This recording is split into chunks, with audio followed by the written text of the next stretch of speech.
selaku dosen pengampu mata kuliah media dan juga hasil pembelajaran dan juga teman-teman yang saya sayangi.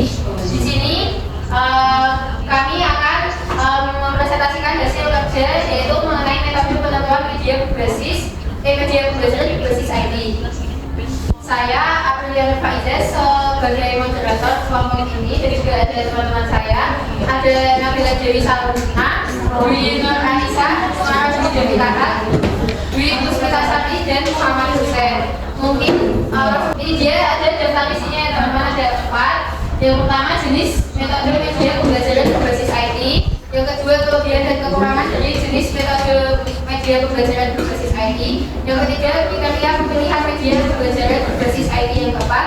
Yang keempat metode penentuan media pembelajaran berbasis yang tepat. Oke, mungkin langsung saja ke jenis-jenis metode pembelajaran berbasis IT. Yang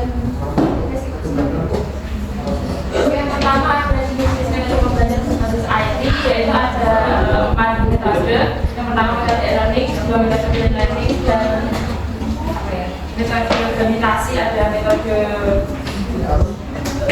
podcast atau simulasi. Langsung saja ke yang metode e-learning, yaitu ada metode pembelajaran yang menghadapi informasi. Metode e-learning ini tuh metode yang online itu loh, yang keren pembelajaran yang sepenuhnya berbasis dari menggunakan teknologi informasi dan komunikasi. Mungkin contohnya kayak yang kemarin kita mata kuliah media itu kan lewat Zoom gitu yang yang kedua metode blended learning, yaitu metode yang mengkombinasi pembelajaran tatap muka dengan pembelajaran daring.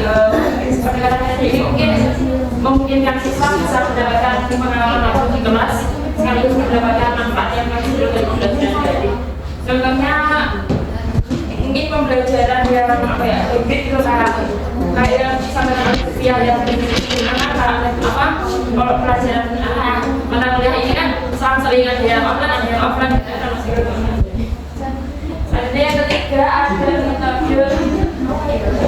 metode gamifikasi, yaitu teknik pembelajaran yang menggunakan permainan dalam kelas untuk mendorong siswa untuk berpartisipasi lebih banyak. Contohnya di dalam kelas kita pelajarannya kayak kuis gitu, mungkin bisa menggunakan kuis di website gitu.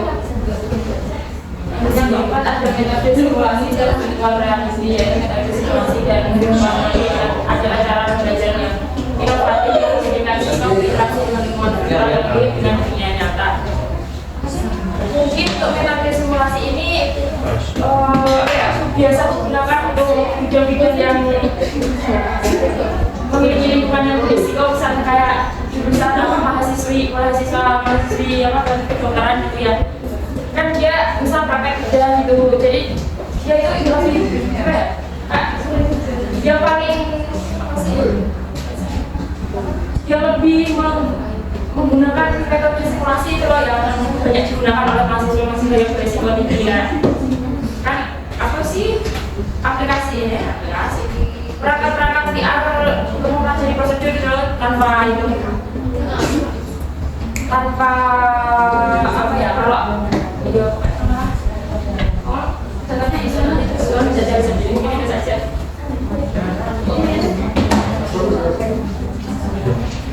Yang selanjutnya itu ada metode podcast dan video pembelajaran. Metode yang semakin populer podcast dan video pembelajaran yang menawarkan format teknologi untuk video pembelajaran dan meningkatkan aktivitas materi pelajaran yang populer.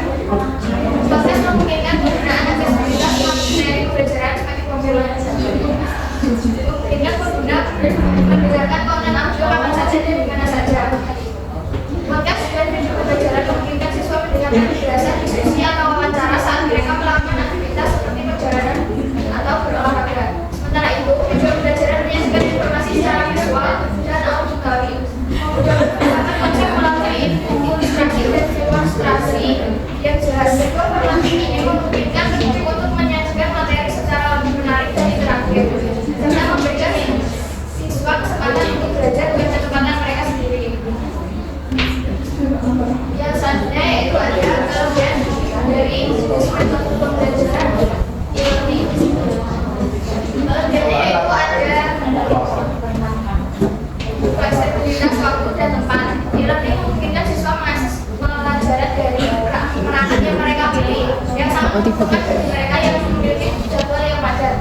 juga kurangnya interaksi sosial. Siswa yang belajar melalui e-learning seringkali tidak memiliki kesempatan untuk berinteraksi secara langsung dan teman sekelas mereka.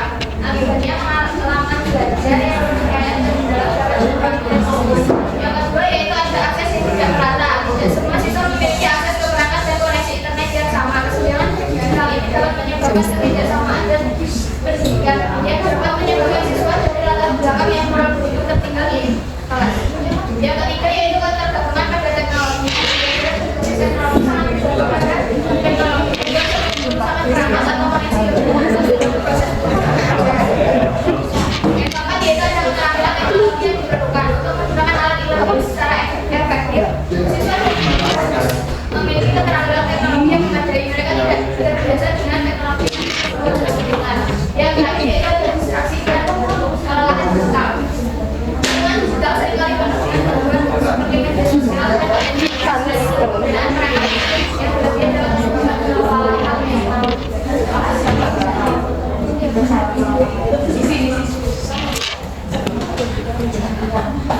yang selanjutnya yaitu kelebihan dan kekurangan metode.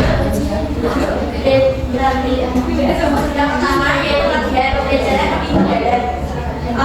Ini memberikan siswa kesempatan untuk mempelajari data materi secara online sebelum mendiskusikannya secara tatap muka. Dengan begitu, siswa dapat mengulang bagian yang sulit atau memanfaatkan daya tambahan untuk memperdalam pemahaman. Yang kedua yaitu penghematan waktu dan biaya. Dengan metode ini, siswa dan institusi dapat menghemat waktu, biaya perjalanan serta biaya cetak materi. Yang ketiga, pengembangan keterampilan teknologi. Metode ini membantu siswa jadi lebih terbiasa dengan penggunaan teknologi yang terlibat digital saat ini. Jadi tidak hanya meningkatkan pemahaman tentang perangkat digital, tapi juga mempersiapkan siswa menghadapi tuntutan teknologi di dunia kerja. Yang kedua yaitu kekurangan. Yang pertama kompleksitas pengelolaan. Sangat sulit untuk mengelola dua format pembelajaran secara bersamaan, sehingga harus merencanakan dan menyelaraskan program dengan baik agar kedua metode saling melengkapi. Yang kedua ketergantungan pada teknologi. Seperti e-learning, metode ini sangat bergantung pada teknologi. Proses belajar dapat terganggu oleh masalah teknis seperti masalah internet atau perangkat yang tidak presisi. Yang ketiga, kesenjangan akses.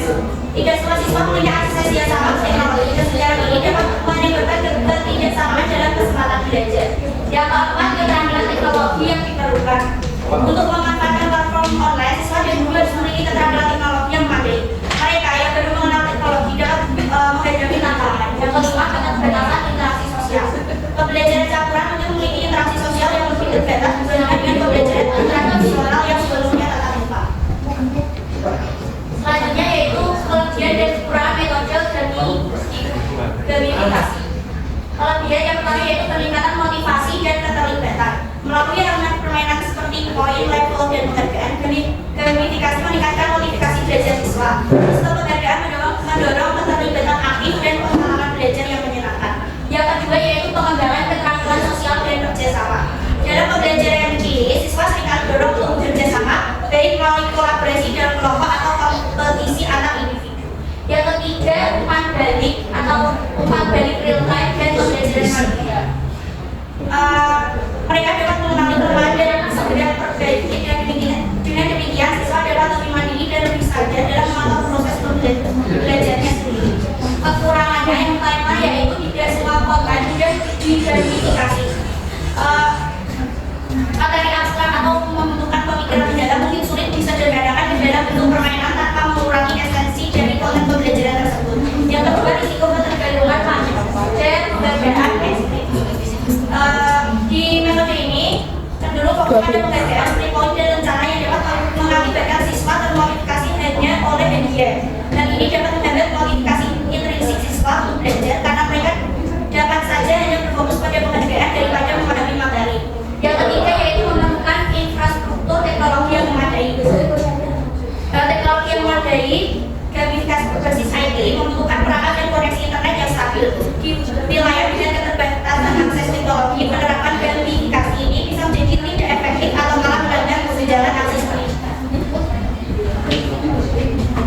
Selanjutnya yaitu ada kelebihan dan kekurangan metode simulasi dan virtual reality atau VR.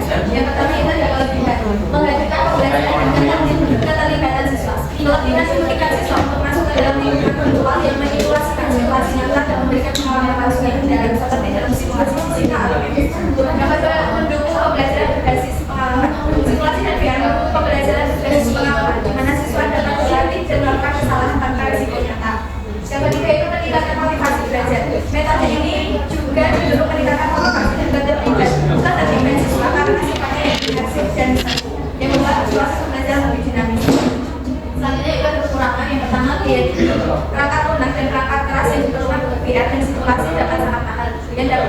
menggunakan lebih banyak lembaga pendidikan. Yang kedua adalah keterbatasan akses. Tidak semua siswa memiliki kemampuan untuk menggunakan perangkat VR atau simulasi yang dapat mengganggu pengalaman belajar mereka. Yang ketiga yaitu interaksi sosial yang terbatas. Meskipun VR dapat membuat pengalaman yang luar biasa, interaksi sosial langsung dengan ibu dan teman-teman semakin berkurang. Selanjutnya yaitu ada kelebihan dan kekurangan metode podcast dan video pembelajaran. Kelebihan yang pertama yaitu akses fleksibel dan pembelajaran mandiri. Siswa dapat mengakses konten melalui podcast kapan saja, bahkan saat mereka melakukan aktivitas lain seperti berolahraga maupun kerja. Yang kedua yaitu meningkatkan pemahaman dan retensi materi. Podcast dengan format informatif dan kreatif membantu siswa mendengarkan dan memahami informasi. Sementara video memungkinkan siswa untuk memutar ulang konten sehingga mereka benar-benar memahaminya. Selanjutnya yaitu ada kekurangan. Yang pertama, kurangnya interaksi langsung. Podcast dan video mencegah siswa dan guru berinteraksi satu sama lain secara langsung yang dapat mengurangi kesempatan untuk hanya berbicara secara langsung. Yang kedua yaitu keterbatasan akses. Tidak semua siswa memiliki perangkat yang cukup untuk menonton video atau mendengarkan podcast, terutama tidak dengan jaringan di tempat guru. Yang ketiga yaitu kelelahan digital. Penggunaan berlebihan media berbasis layar seperti video dapat menyebabkan kelelahan fisik dan mental. Yang keempat yaitu motivasi siswa. Tanpa sama langsung siswa mungkin tidak termotivasi untuk menyelesaikan pelajaran yang disajikan dalam podcast atau Oke, selanjutnya yaitu kriteria penentuan media pembelajaran berbasis IT. Sebelumnya tadi ada berapa jenis ya teman-teman? 4 atau 5? 5. Ada apa aja? Podcast, ya, ini verifikasi dulu, podcast, sama satunya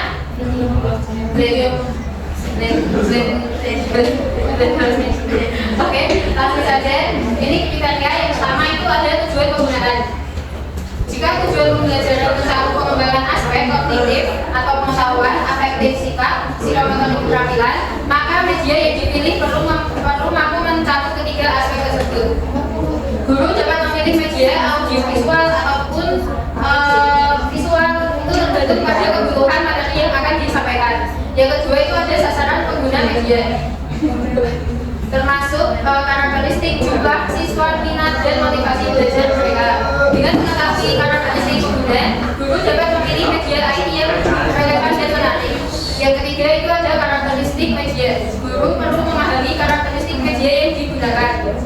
Sebelum memilih media, guru sebaiknya membandingkan beberapa jenis media yang akan ditentukan untuk menemukan media mana sih yang paling cocok dan paling tepat.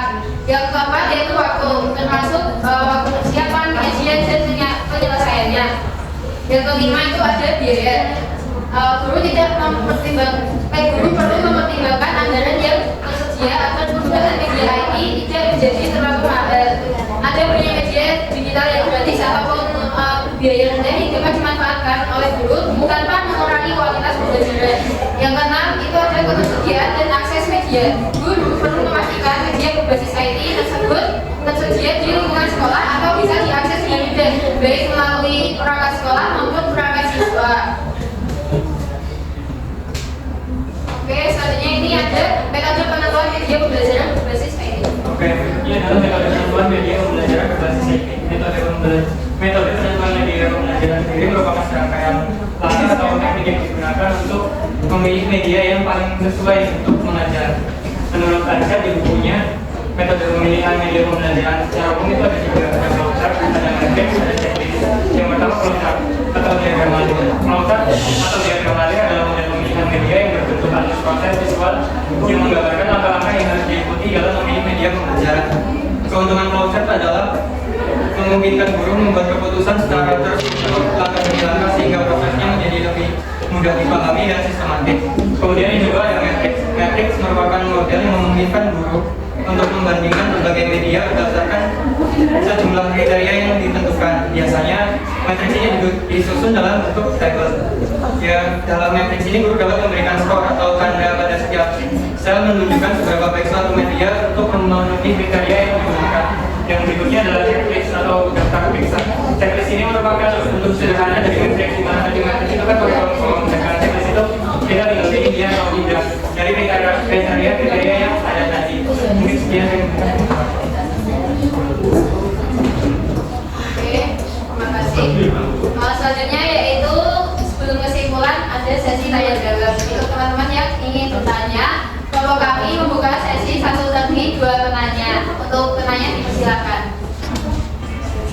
Silakan. Baik, terima kasih atas kesempatannya.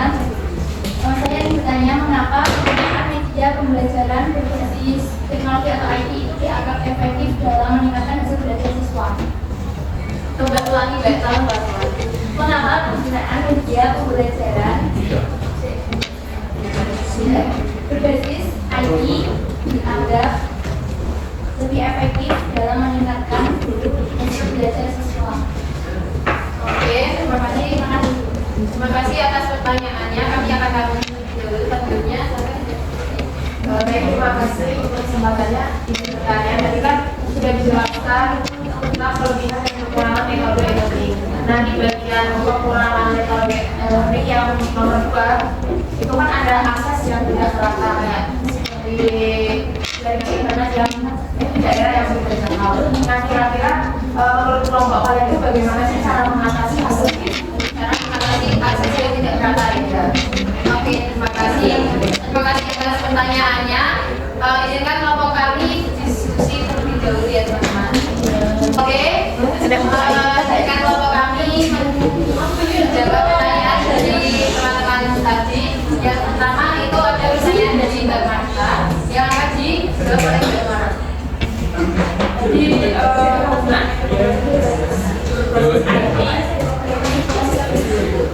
kenapa dianggap mungkin mampu meningkatkan belajar siswa melalui penyajian yang menarik, kreatif dan juga untuk berbagai gaya belajar.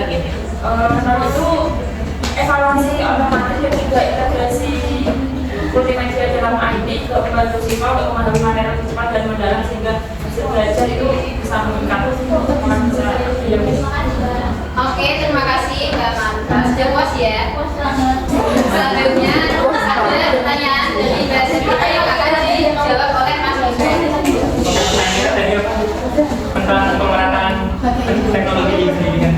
Akses. Akses.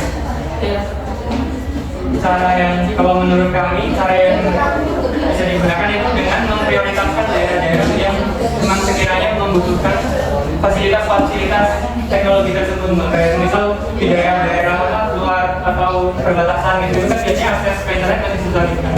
Jadi pemerintah bisa secara lebih memprioritaskan mereka dulu, memberikan bantuan seperti perangkat-perangkat yang mereka dulu yang diutamakan daripada sekolah-sekolah yang dibuka, sekolah-sekolah yang dibuka itu kan mungkin mereka udah bisa nyari sendiri gitu. Tapi kalau yang di daerah-daerah itu buat beli kayak komputer atau tablet atau apa sih mereka kadang masih bingung kan kemana karena di pelosok. Yang kedua mungkin bisa dengan menggandeng sektor swasta ya. Kenapa sektor swasta? Karena kalau pemerintah nggak mau turun tangan, mereka bisa inisiatif sendiri untuk mencari dana bantuan dari swasta yang nantinya digunakan untuk mengembangkan teknologi di sekolah tersebut. Mungkin seperti itu. Baik, terima kasih. Oke, juga dia biasa kira. Selanjutnya setelah pertanyaan itu ada kesimpulan. Kesimpulannya yaitu dalam menentukan media pembelajaran berbasis IT, yaitu dengan mengidentifikasi beberapa metode dan kriteria pertimbangan yang sesuai untuk kebutuhan pembelajaran. Pendekatan utama melibatkan penggunaan model seperti flowchart, matrix, dan checklist. Flowchart memungkinkan pemilihan media melalui tahapan terstruktur yang mencakup analisis tujuan dan kebutuhan pembelajaran. Matrix menyediakan perbandingan antar media berdasarkan kriteria penting seperti efektivitas dan ketersediaan. Nah, sedangkan checklist ini membantu guru memastikan media memenuhi syarat minimum dengan cara yang sederhana dan praktis. Dengan memahami dan mengaplikasikan ketiga model ini, guru dapat memilih media ID yang paling tepat dan efektif untuk mendukung proses belajar di kelas. Oke, cukup sekian presentasi dari kelompok 7. Mohon maaf apabila ada kesalahan kata. Bila kami berhidayah. Wassalamualaikum warahmatullahi wabarakatuh.